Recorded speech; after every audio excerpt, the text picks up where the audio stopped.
Durante o recesso forense, o Conexão Eleitoral vai mostrar as principais notícias da Justiça Eleitoral no primeiro semestre de 2019.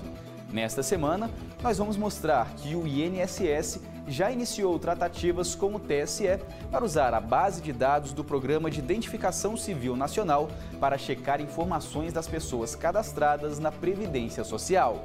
Veja também. A certidão de quitação eleitoral pode ser obtida de forma gratuita nos sites da Justiça Eleitoral. Veja o que o partido precisa fazer para ter o registro protocolado no TSE. Eleitores que estavam no exterior têm 30 dias após a volta ao Brasil para justificar a ausência às urnas. Tudo isso agora no Conexão Eleitoral. O INSS iniciou tratativas com o Tribunal Superior Eleitoral para usar a base de dados do Programa de Identificação Civil Nacional na checagem de informações das pessoas cadastradas na Previdência Social. A parceria entre o TSE e o Instituto Nacional do Seguro Social será feita com o compartilhamento dos dados biométricos dos cidadãos. A iniciativa deve reduzir fraudes previdenciárias e trará mais segurança aos beneficiários do INSS, diminuindo os prejuízos do Instituto. O primeiro aspecto verificado pelo INSS é o que é comum, né, aos serviços que o TSE ele pode vir a prestar logo em seguida, que é ter maior segurança na identificação de algum sujeito, no caso lá do INSS, do beneficiário, do segurado. E essa maior segurança, ela se dá exatamente porque agora, além de dados biográficos, além de um documento comum, físico, uma carteira de identidade, vai ser possível também identificar este sujeito com base em informações biométricas, principalmente a impressão digital. A ideia foi debatida em reunião realizada aqui no TSE entre integrantes do Comitê Gestor do Programa de Identificação Civil Nacional, o presidente do INSS e a presidente da Dataprev. A iniciativa permitirá a verificação da identidade dos beneficiários no momento da realização da perícia. Além disso, vai agilizar as informações sobre a morte de beneficiários e facilitar a prova de vida, que hoje leva 2 meses para ser feita. O juiz auxiliar da presidência do TSE, Ricardo Fiorese, explicou que, de acordo com o interesse de órgãos públicos, a Corte Eleitoral vai compartilhar informações do programa. A própria lei prevê, né, que esses serviços devem ser prestados pelo TSE de forma gratuita a órgãos públicos. Além de identificar esses novos órgãos que possam se beneficiar desses serviços, também é a partir de estudos, né, de um planejamento pautado aí em capacidades tecnológicas, definir, né, o número de conferências que nós vamos poder prestar. Além de auxiliar instituições públicas na checagem de informações, o Programa de Identificação Civil Nacional vai emitir o DNI. O documento, que será composto por dados biográficos e biométricos, vai unificar a identidade do cidadão. A identidade digital deve começar a ser emitida no segundo semestre deste ano. O documento vai permitir a individualização do cidadão em uma base de dados unificada e, assim, impedir que uma pessoa se passe por outra na hora de ser identificada. Também conhecida como Documento Nacional de Identidade, ou DNI, a identidade digital vai poder ser gerada para todos os brasileiros. 90 milhões de eleitores têm a biometria cadastrada na Justiça Eleitoral e já estão aptos a emitir o DNI. O Programa de Identificação Civil Nacional prevê a coleta das informações biométricas de quem ainda não fez o recadastramento. A partir do momento em que o brasileiro seja cadastrado num banco de dados único, nós vamos saber então que ele também, ou temos a possibilidade de saber que ele é único. Isso aumenta o grau de segurança da identificação do brasileiro.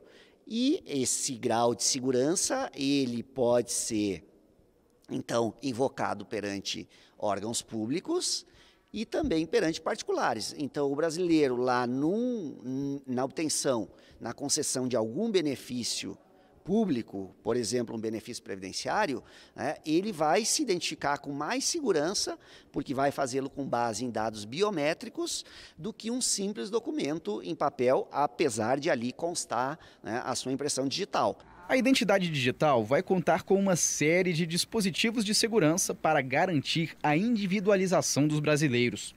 Todos os dados utilizados no DNI vão ser criptografados. Isso significa que só os responsáveis pela gestão do Programa de Identificação Civil Nacional vão poder acessar as informações. Além disso, o aplicativo vai contar com um QR Code dinâmico, gerando um novo código a cada acesso. O QR Code é para validar que aqueles dados, como por exemplo a sua biometria, são efetivamente seus. Quando você faz a emissão, como por exemplo, você vai poder usar o DNI para pegar um voo. Então, na hora que você vai entrar na aeronave, em vez de você ter que tirar o seu RG, o seu documento físico, você pode mostrar o celular e aquele QR Code vai ser lido pelo funcionário da empresa aérea e ele confirmará que aquela pessoa é você e que o DNI foi emitido naquele exato segundo. Por já ter equipamentos e experiência para coletar as informações biométricas dos brasileiros, o Tribunal Superior Eleitoral foi escolhido para emitir e gerenciar a base de dados do programa. A ideia é que, a partir do segundo semestre de 2019, a emissão da identidade digital já seja possível. Inicialmente, o documento vai estar disponível apenas em smartphones e tablets. Fique atento! A certidão de quitação eleitoral pode ser obtida de graça nos sites da Justiça Eleitoral. Tem gente oferecendo esse serviço de forma ilegal pela internet. E o pior é que estão cobrando por isso. Olha só a situação da Damiana. Depois de um tempão procurando, finalmente arrumou um emprego. A Damiana era só felicidade. O problema foi na hora de juntar todos os documentos necessários para a contratação. Ela não estava em dia com a Justiça Eleitoral. Eles pediram o título de eleitor, porque eu nunca tinha acontecido, né? De pedir, hoje eles pedem. E aí eu tive de correr, né? A história teve um final feliz. Damiana foi a um cartório eleitoral, resolveu a situação, apresentou a certidão de quitação eleitoral no novo trabalho e foi contratada. A certidão de quitação eleitoral é necessária em vários momentos, por exemplo, se você é concurseiro. Sem o documento, não é possível tomar posse em cargo público. E até quem já é servidor pode ficar sem receber se não estiver quite com a Justiça Eleitoral. Além disso, a certidão de quitação eleitoral também é exigida para obter empréstimos em autarquias e sociedades de economia mista, emitir passaporte ou carteira de identidade e renovar matrícula em estabelecimento de ensino oficial, entre outras atividades. Aproveitando a importância do documento, golpistas oferecem a emissão da certidão de quitação eleitoral em sites não confiáveis. Olha só essa página. Em nenhum local há referência à Justiça Eleitoral. Inclusive, tem uma parte em que fala que a certidão só será emitida após o pagamento de uma taxa. Então, fique atento. Realmente é possível emitir a certidão de quitação eleitoral pela internet, mas apenas pelos sites do Tribunal Superior Eleitoral e dos Tribunais Regionais Eleitorais. É importante o eleitor se atentar para o fato de que está se relacionando, de fato, com um representante legítimo da Justiça Eleitoral. Verificar, então, no navegador se o certificado digital, que é aquele que aparece quando você clica no cadeado do seu browser, é de fato do órgão ou do TRE aí da sua região. Não caia em golpes. Quando precisar, procure sempre os sites dos tribunais eleitorais. É importante também lembrar que os serviços fornecidos pela Justiça Eleitoral são todos gratuitos. Então não há necessidade de se pagar para uma emissão de certidão, para obtenção de uma declaração, mesmo que essa opção esteja disponível, às vezes, no navegador. Prioritariamente, o eleitor pode e deve procurar identificar o site da Justiça Eleitoral, ainda que na resposta da busca do Google ele tenha outras possibilidades, eventualmente sugeridas por links patrocinados, por publicidade, por campanha, de outras pessoas que ofereçam esses serviços. O eleitor não precisa pagar por esses serviços, já que eles são fornecidos gratuitamente pela Justiça Eleitoral. No próximo bloco, você vai ver as regras para criação, fusão e incorporação de partidos políticos. Não saia daí!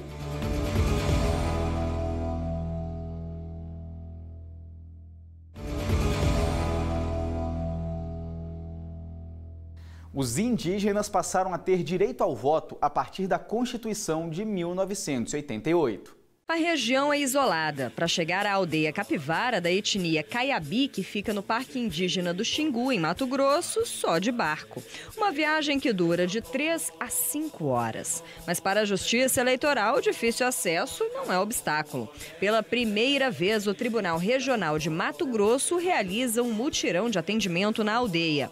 A ideia é fazer o alistamento eleitoral da população indígena da região. Foi um prazer, uma conquista. A comunidade está muito feliz, estão felizes para continuar fazendo os títulos. O TRE do Pará também está com uma ação para fazer o cadastro biométrico dos índios da aldeia São Pedro, município de Santa Luzia, no nordeste do estado. Desde a Constituição de 1988, os índios passaram a ter o direito ao voto. Assim como os demais cidadãos brasileiros devem votar se tiverem mais de 18 anos e forem alfabetizados. Mas tem um detalhe: caso os índios que vivem em aldeias, mesmo preenchendo todos os requisitos exigidos pela Justiça Eleitoral, optem por não votar, essa decisão individual prevalece sobre a obrigatoriedade da legislação brasileira. O marco é a Constituição Federal de 88. Não? Antes disso, os indígenas eram tutelados pelo Estado,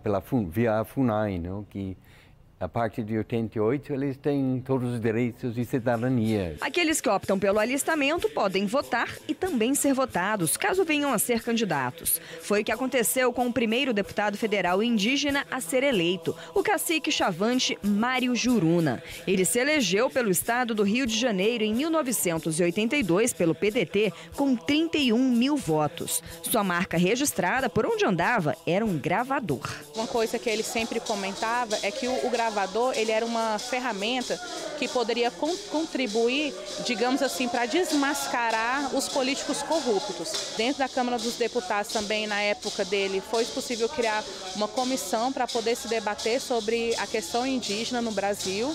E ele também pôde levar a questão indígena no Brasil no viés internacional.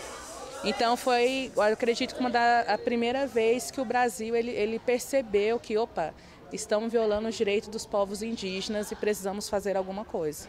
Desde então, a presença dos índios na política só aumentou. Segundo o Tribunal Superior Eleitoral, em 2014, ano em que o TSE começou a disponibilizar a separação de cor e raça dos candidatos, foram registradas 85 candidaturas de pessoas que se diziam indígenas. Um deputado estadual do Espírito Santo foi eleito.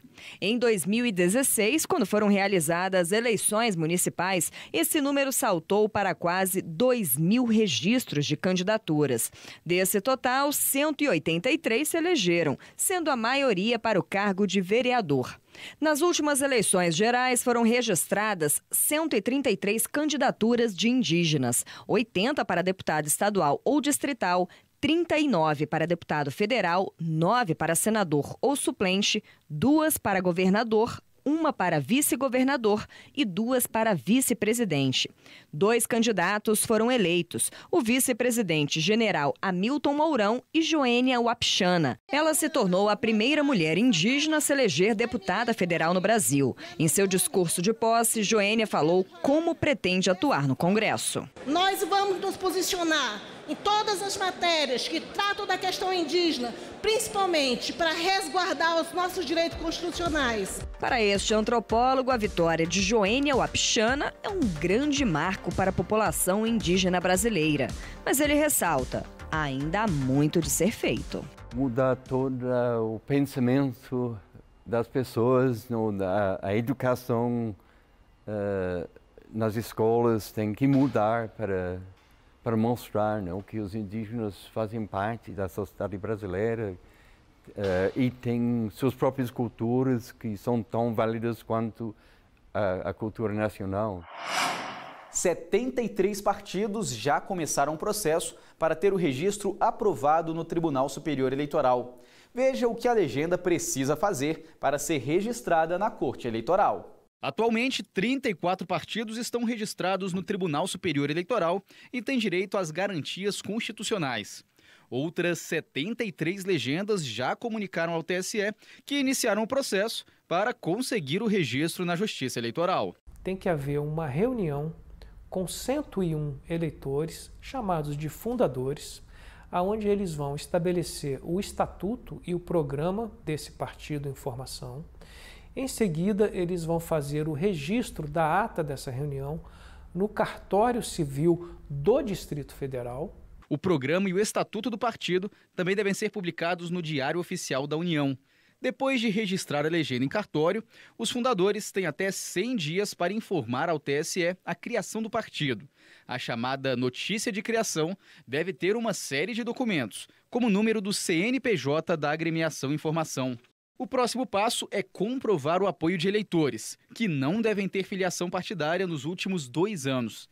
A quantidade mínima de apoiadores deve equivaler a 0,5% dos votos válidos na última eleição geral para a Câmara dos Deputados.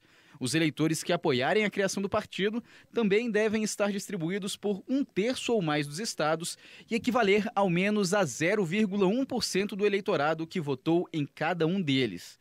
Se a gente tomar as eleições de 2018 como base, um partido em criação deve ter mais de 490 mil apoiadores em pelo menos 9 unidades da federação. Por fim, a legenda em criação deve constituir diretórios regionais em, no mínimo, 1/3 dos estados.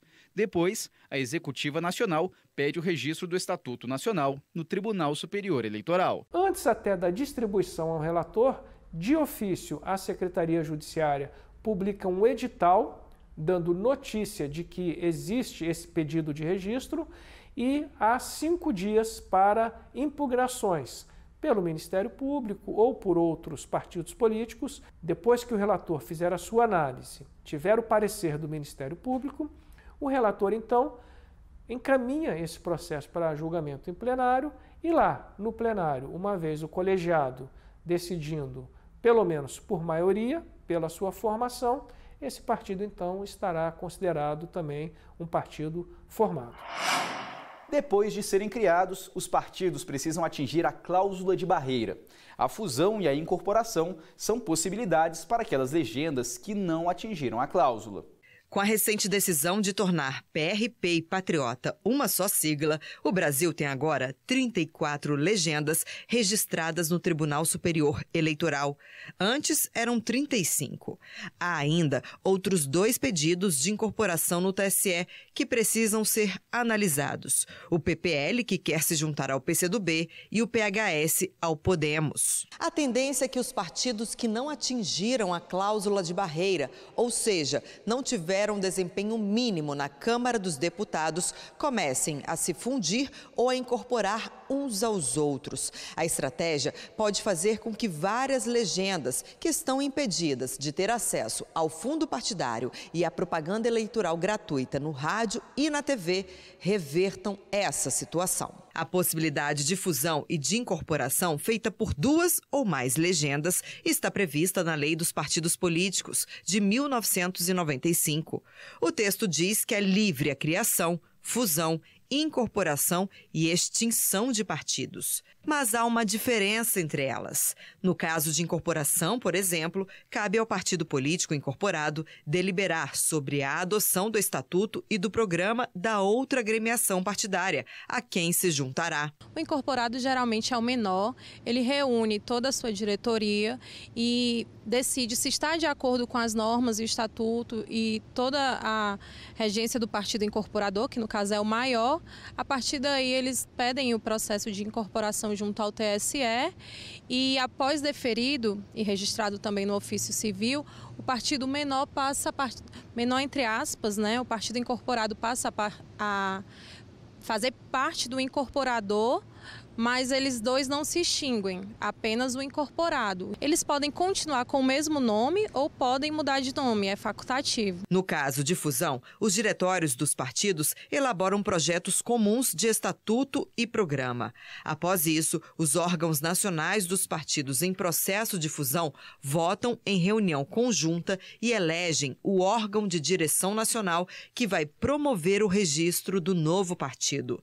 Vale ressaltar que os partidos partidos em fusão se extinguem, criando uma nova legenda. Na fusão, a diferença primordial é essa: não existe mais nenhum dos dois ou mais partidos anteriores que se sentaram para construir um novo. Existe um novo partido com novas siglas, com novo estatuto, nova diretoria.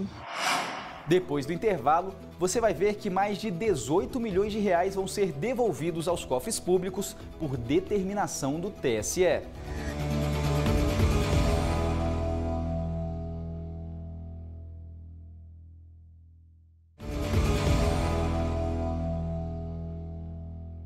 Mais de 18 milhões de reais vão ser devolvidos aos cofres públicos. Por determinação do TSE, 32 partidos políticos vão ressarcir o Tesouro Nacional porque não conseguiram comprovar o uso regular do fundo partidário em 2013. As contas de 14 legendas foram reprovadas e as de 18 foram aprovadas com ressalvas. O percentual da aplicação irregular de recursos recebidos do fundo partidário não foi significativo, o que permite aplicar os princípios da proporcionalidade e da razoabilidade, o que me leva a concluir pela aprovação de contas com ressalvas. A aprovação com ressalvas ocorre quando são verificadas impropriedades de natureza formal, falhas ou ausências irrelevantes. Já a reprovação é quando há irregularidades que comprometam as contas, quando informações e documentos são apresentados parcialmente e quando ficar comprovado que os dados declarados não são verdadeiros. Esses resultados obrigam os partidos a devolverem aos cofres públicos os valores do fundo partidário que não foram usados em sua totalidade de forma regular. Com a conclusão do julgamento das contas partidárias de 2013 pelo Tribunal Superior Eleitoral, todas as legendas vão ter que devolver recursos ao erário. A soma dos valores é de quase 18 milhões e meio de reais.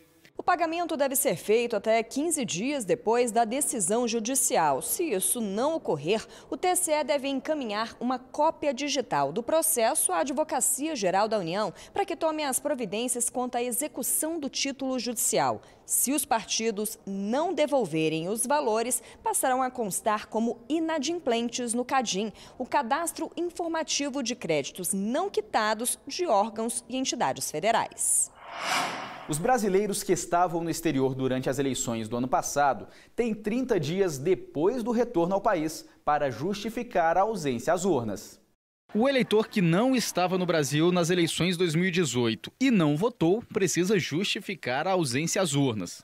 Quem estava viajando em outubro do ano passado tem até 30 dias depois da volta ao país para fazer a justificativa. A justificativa pode ser feita de duas maneiras: presencialmente, no cartório onde o eleitor é inscrito, e pela internet, no site dos Tribunais Regionais Eleitorais ou na página do Tribunal Superior Eleitoral. Ele pode fazer tanto via sistema eletrônico, que é o Justifica, onde ele apresenta lá a justificativa de por que ele está solicitando aquela liberação e anexa já no sistema, em PDF, os documentos que comprovam a ausência dele no país naquele momento e o retorno dele dentro desses últimos 30 dias. Né? Ele tem que justificar tanto a ausência do país, tem que mostrar comprovante lá de um curso que estava fazendo, de um bilhete de viagem, né, do passaporte, né, tanto para cada turno, para o primeiro turno ou para o segundo turno, naquelas datas, e justificar também a entrada no país em, no máximo, 30 dias antes da apresentação do requerimento.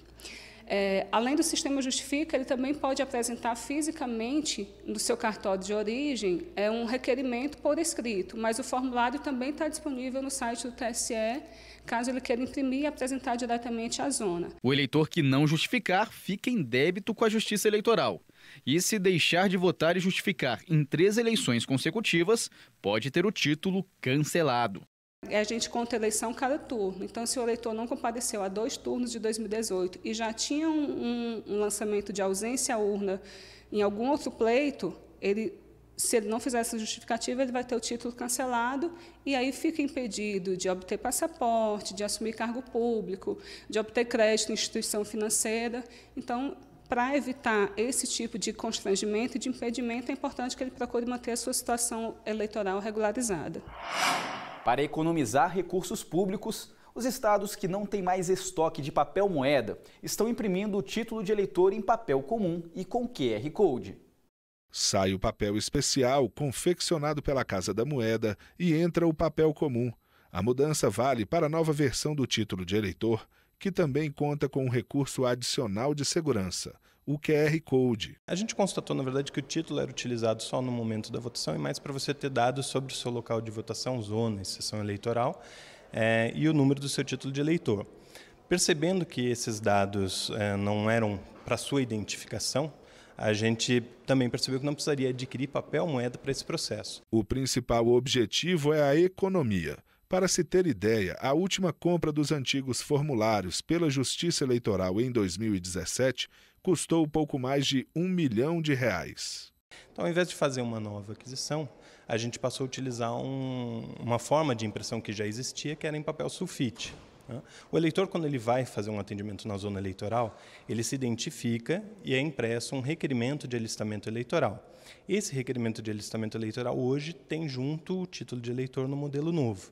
Na verdade, a resolução é de 2017, já previa a possibilidade da troca do meio de impressão, do papel moeda para o papel sulfite comum, e houve depois uma segunda alteração que inseriu o QR Code. A emissão do novo modelo vai ser gradual e de acordo com a demanda. À medida que os eleitores comparecerem aos cartórios, novos títulos serão impressos com o QR Code. Os cartórios que ainda possuem papel especial vão emitir o modelo antigo até o fim dos estoques.